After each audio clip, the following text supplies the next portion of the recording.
So, hey, today I'm going to be showing a game between me and Ace Frost 1 on chess.com.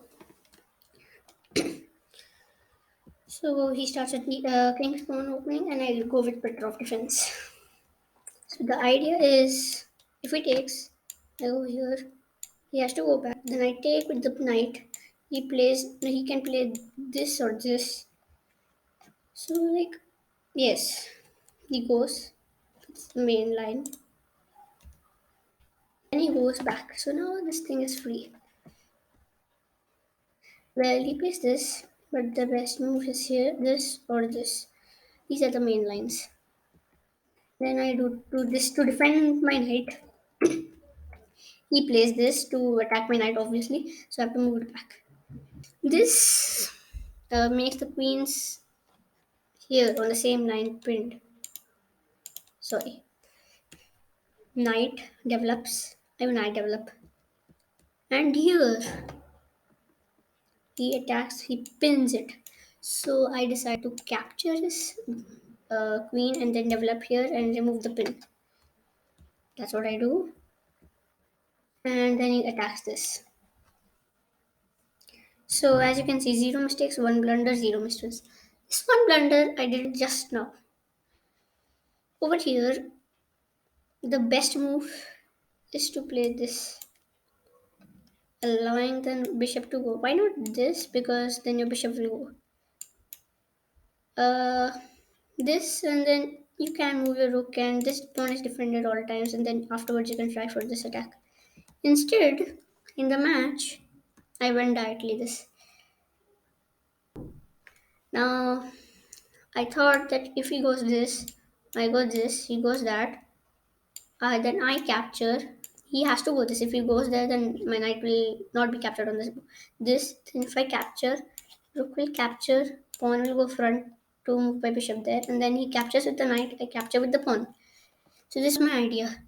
I forgot that this pawn will become very weak at that square because it will be the only pawn. I forgot that. Being in such depth, it is not that easy. And we go for this. Now, as you can see, his rating 1395. It won't be like easy for him to think about this move and give a knight for and make a weak pawn here. It's a free pawn and you make a weakness over here. Instead, he goes for this, thinking that this move will save him. And this is also a good move. I'm not telling it's a bad move.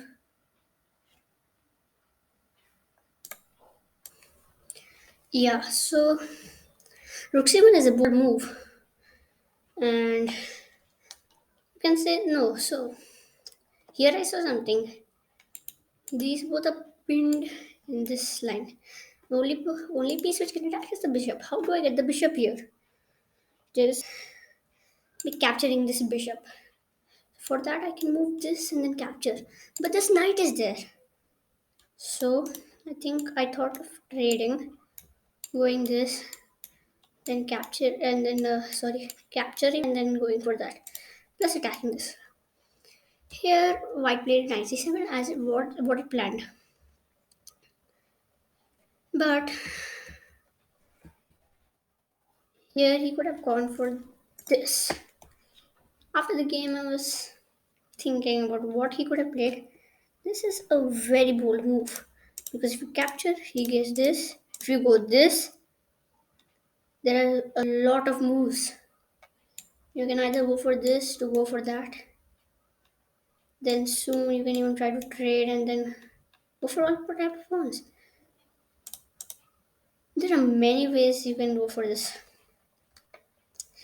And look, you're going to get a lot of points. You're going to gobble up because these are so many weaknesses over here. Mainly, these are not weaknesses. Somewhat, I think so. No, these both isolated pawns like over there. So he goes knight c7, not the first move. It's fine, and I go with my idea. Here,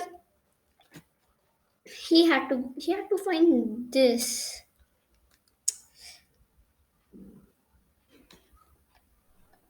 move.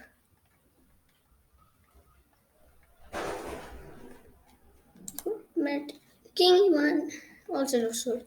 Because now if you take this is dead. I mean, like, you are surviving this position. Just have to move your rook in this while, and there are all sorts of captures. Like, if knight even moves, you're still in an advantage because look at this. Look at this 3 v2 and this 1. But you can see that white, like, there are many open places, but these are like teamwork. You can just come. See the evaluation also. White is clearly winning. I'm like, yes, but in the position, he captures with the pawn, which is a blunder. It is 15 plus 10, so that means he took 12 seconds for this move.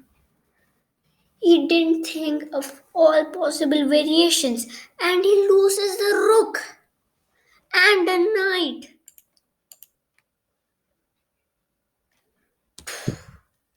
This move loses a rook and a knight. King to d1, bishop into c1, king into c1, and king into c7. Now it's a bishop versus bishop and a rook. It's an easy win for black.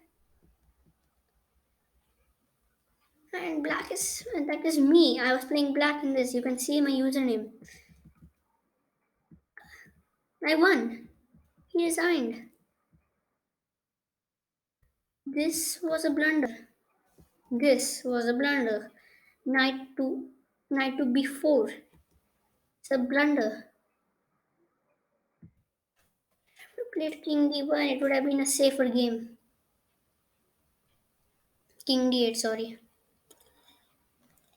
But what is this? Like, what a game. White was still winning in this position. Knight c7 wasn't the worst moves. Over here, he just had to find this king e1 or king d1, any of the moves. King e1 is much better because you're even protecting this pawn. Like, he does this mistake. If you would have gone with the bishop, same fate. Same fate was there. Now I have this coming, and now I can actually put all my pawns on black dark squares so that this bishop can't do anything. And then from the rook I can play here and do all sorts of drama. So in this game we see that according to the ratings you can take risks. There was a calculation error in my game, but because he was such a low rated player, I took the risk because I knew how can he play king d1. Like, it's not a human move. Human move is generally this or this. It loses both of it. Yeah, but if you would have gone king d1 in this position, I probably would not be making the video. So, bitter or sweet, get out of here.